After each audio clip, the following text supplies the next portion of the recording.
அஸ்ஸலாமு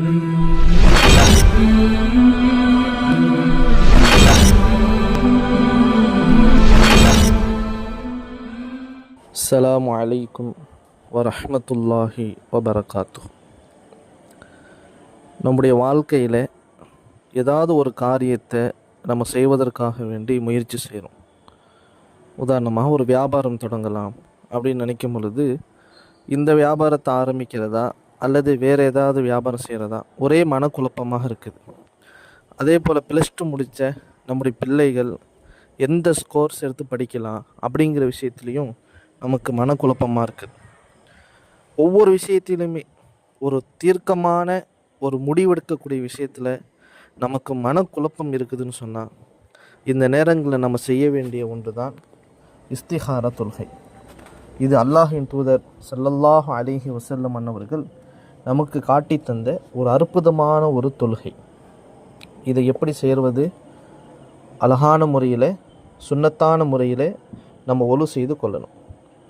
ஒழு செய்துவிட்டு 2 ரகாய்த் இஸ்திகாராவினுடைய நஃபிலான 2 ரகாய்த் நான் அல்லாஹ்க்காக தொழுகிறேன் என்பதாக நீயத் வைத்து கொள்ளணும். நஃபிலான ஒரு தொழுகை. அப்போ இந்த தொழுகையை தொழும் பொழுது எந்த நேரத்தில் தொழுவது, எப்படி தொழுவது அப்படி என்றெல்லாம் ஒரு விதிமுறை கிடையாது. எந்த நேரத்தில் வேண்டாலும் தொழலாம். பகலிலும் சரி, இரவிலும் சரி.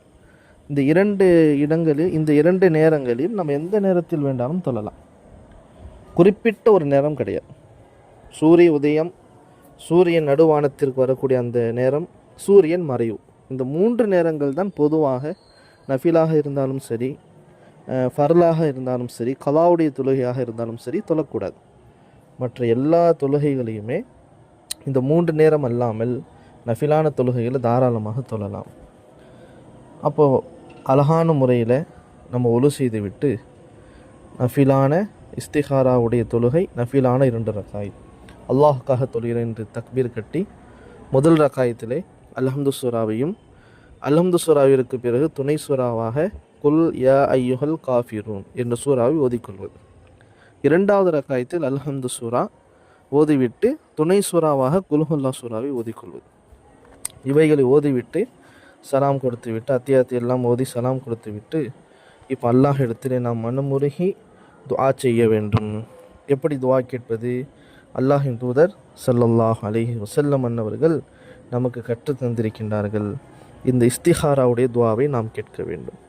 அல்லாஹும்ம இன்னி அஸ்தகீருக பிஇல்மிக வ அஸ்தக்திருக பிகுத்ரத்திக வ அஸ்அலுக மின் ஃபضலிகல் அஸீம் فإنك تقدر ولا أقدر وتعلم ولا أعلم وأنت علام الغيوب اللهم إن كنت تعلم أن هذا الأمر خير لي في ديني ومعاشي وعاقبة أمري فاقدره لي ويسره لي ثم بارك لي في وإن كنت تعلم أن هذا الأمر شر لي في ديني ومعاشي وعاقبة أمري فاصرفه عني واصرفني عنه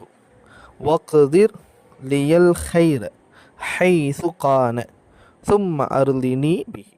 இந்த துவாவை நாம் ஓத வேண்டும். இந்த துவா ஓதக்கூடிய நேரத்தில் அன்ன ஹாதல் அம்ர என்று வரக்கூடிய இந்த இடத்திலே நம்முடைய தேவைகளை நாம் அல்லாஹ் இடத்தில் சொல்ல வேண்டும். யா அல்லாஹ், நான் பிஸ்னஸ் ஆரம்பிப்பதாக இருக்கிறேன், எந்த தொழில் செய்வது நலவோ அதை எனக்கு நீ அறிவிச்சு கொடு அப்படிங்கிற மாதிரி நம்ம மனதில் நியத்து வைத்து கொள்ளலாம், அல்லது வாயால் கேட்கலாம், தவறில்லை. அன்ன ஹாதல் அம்ர. இப்போ இந்த துவாவுடைய பொருளை பாருங்கள். அல்லாஹும்ம, யா அல்லாஹ், இன்னி நிச்சயமாக நான், அஸ்தகீருக்க உன்னிடத்திலே, பிஇல்மிக்க உன்னுடைய இல்மை கொண்டு, ஞானத்தை கொண்டு நான் இஸ்திகாரா செய்கிறேன், நலவை தேடுகின்றேன். அஸ்தக்திருக்க பிகுதுரத்திக் உன்னுடைய சக்தியை கொண்டு நான் உன்னிடத்திலே சக்தியை தேடுகிறேன். وأسألك من فضلك العظيم மகத்துவமிக்க உன்னுடைய அருட்கொடையிலிருந்து நான் கேட்கிறேன். فإنك تقدر நீ சக்தி வாய்ந்தவன், ولا أقدر நான் சக்தியற்றவன், وتعلم நீ அறிந்தவன், ولا أعلم நான் அறியாதவன், وأنت علام الغيوب மறைவான விடயங்களை எல்லாம் மிகவும் அறிந்தவனாக நீ இருக்கிறாய்.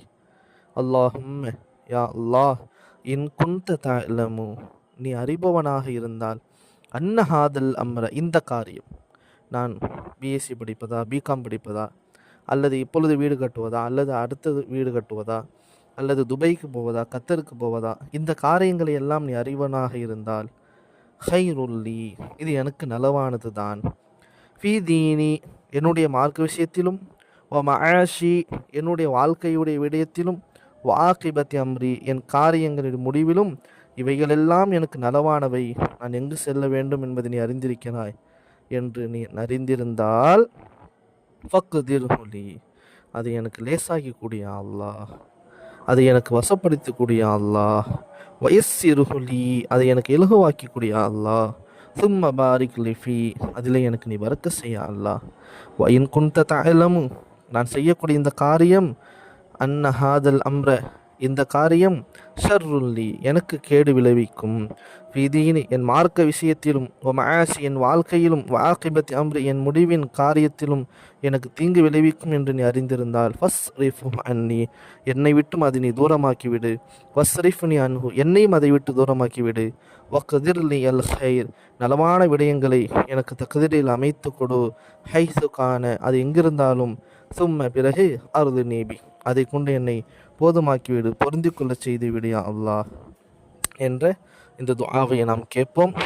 அல்லாஹ் இடத்தில் அழுவோம், மன்றாடுவோம். இப்படியாக நாங்கள் பேணுதலாக ஒரு முறை, 2 முறை, தொடர்ந்து 7 முறை கூட, 7 நாட்கள் கூட தொடர்ந்து தொழலாம், தவறில்லை. பேணுதலாக தொழுங்கள், இஹ்லாஸோடு கேளுங்கள், அல்லாஹ் இடத்தில் அழுவுங்கள். அந்த முடிவை அல்லாஹ் ஹைராக்கி வைப்பான், சிறந்ததாக்கி வைப்பான். மனிஸ்தகார யார் இஸ்திகாரா செய்கின்றார்களோ அவர்கள் நஷ்டமடைய மாட்டார்கள் என்று அல்லாஹின் தூதர் ஸல்லல்லாஹு அலைஹி வஸல்லம் சொல்லியுள்ளார்கள். நாம் பேணுதலாக செய்யும் பொழுது ஒரு தடவை அல்ல, 2 தடவை அல்ல, தொடர்ந்து செய்யலாம், தவறில்லை. குறைந்தபட்சம் ஒரு 7 நாட்கள் அளவு தொடர்ந்து செய்யலாம். இதனுடைய முடிவுகள் எப்படி வரும்? கனவின் மூலமாக வரலாம், அல்லது யாரேனும் ஒருவர் நம்மிடம் வந்து சொல்லலாம், அல்லது நம்முடைய உள்ளத்தில் அந்த காரியம் மிகைக்கலாம், இதுதான் நலவானது, இதுதான் நல்லது என்று. ஆனால் எப்படியும் வரலாம், இப்படிதான் வர வேண்டும் என்று அவசியமில்லை. கனவின் மூலமாகத்தான் வரும், அப்படித்தான் கனவின் மூலமாக வந்தால்தான் அது இஸ்திகாரா அப்படி என்றெல்லாம் கிடையாது. நம்முடைய உள்ளத்திலே அது எழுந்து கொண்டே இருக்கும், இந்த காரியத்தை செய்யலாம், இந்த காரியத்தை செய்யலாம், மீண்டும் மீண்டும் அந்த ஆசைகள் வந்து கொண்டே இருக்கும். அதே போல் அதை செய்யக்கூடிய விஷயத்திலே நம்முடைய மனது திருப்தி அளிக்கும், அதிருப்தி அளிக்காது. இதுதான் இஸ்திகாராவினுடைய முடிவை வெளிப்படுத்தக்கூடிய விதம். அல்லாஹு தஆலா நம்முடைய கல்வியிலே போடுவான். நாம் பேணுதலாக செய்வோம், குழப்பங்களிலிருந்து பாதுகாப்பு பெறுவோம், நல்ல முடிவுகளை எடுப்போம். எல்லா நிலைகளிலும் அல்லாஹினுடனே நாம் திரும்பவும் ருஜு வைப்போம். அல்லாஹ் எல்லாவற்றையும் நமக்கு இலகுவாக்கி தருவான். அருமையான ஆழமான கருத்துமிக்க ஒரு துஆ இது. அல்லாஹின் தூதர் ஸல்லல்லாஹு அலைஹி வஸல்லம் நமக்கு கற்றுத்தந்த துஆ. இந்த துஆவை மனனமிட்டு நீங்கள் இஸ்திகாரா 2 ரக்காய் தொழுது அல்லாஹ்விடத்தில் கேளுங்கள், சிறந்த முடிவை அல்லாஹ் தர போதுமானவனாக இருக்கிறான். அஸ்ஸலாமு அலைக்கும் வரஹ்மத்துல்லாஹி